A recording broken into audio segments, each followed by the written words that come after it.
Erosi adalah proses hilangnya atau terkikisnya tanah atau bagian-bagian tanah dari suatu tempat yang terangkut oleh air atau angin ke tempat lain. Erosi merupakan salah satu proses dalam daerah aliran sungai yang terjadi akibat dari pemanfaatan lahan yang tidak sesuai dengan kemampuan lahan. Erosi juga merupakan salah satu indikasi untuk menentukan kekritisan suatu daerah aliran sungai.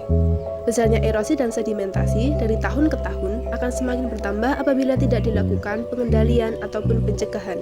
Faktor yang mempengaruhi terjadinya erosi yaitu faktor iklim, vegetasi, topografi, tanah, dan manusia. Menurut Suribin 2002, proses erosi meliputi 3 tahap, yaitu tahap pertama, pemecahan bongkah-bongkah atau agregat tanah ke dalam bentuk butir-butir kecil ataupun partikel tanah. Tahap kedua, pemindahan atau pengangkutan butir-butir yang kecil sampai sangat halus tersebut. Dan tahap ketiga, pengendapan partikel tersebut di tempat yang lebih rendah di dasar sungai. Pertama-tama, mari kita bahas mengenai erosi percik.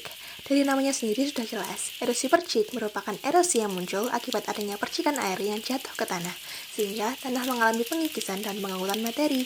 Erosi air ini biasanya bersumber dari air hujan, di mana nantinya tanah akan terkikis sedikit demi sedikit, persis seperti yang kita lihat di video. Di sini, kita juga dapat melihat adanya pengangkutan materi tanah ke tumbuhan di sekitarnya. Tampak adanya tanah yang terangkut oleh adanya pergerakan air dan berpindah ke atas daun.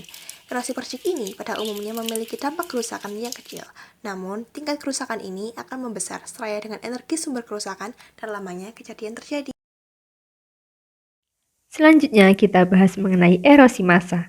Erosi massa termasuk jenis erosi yang disebabkan oleh air.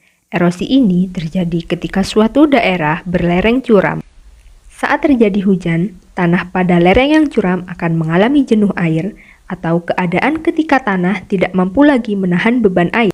Pada keadaan tersebut, air akan menjadi tenaga pengerosi yang mengangkut partikel-partikel tanah sehingga terjadi pergerakan massa tanah menuruni lereng. Salah satu cara pencegahan erosi massa yaitu dengan tembok penahan tanah. Erosi alur.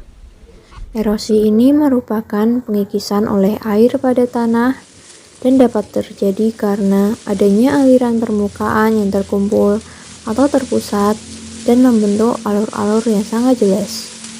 Adanya aliran yang terpusat ini merupakan penyebab utama timbulnya endapan.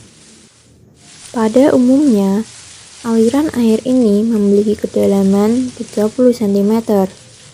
Semakin berjalannya waktu, aliran air ini akan membentuk sebuah aliran yang semakin lama akan semakin besar, hingga dapat disebut dengan erosi parit. Begitulah penjelasan dari kami mengenai erosi, penyebab, dan jenis-jenisnya. Dapat disimpulkan juga bahwa kerusakan yang ditimbulkan oleh erosi berbanding lurus dengan energi sumber penyebab dan lamanya kejadian terjadi. Sekian dari kelompok kami, terima kasih.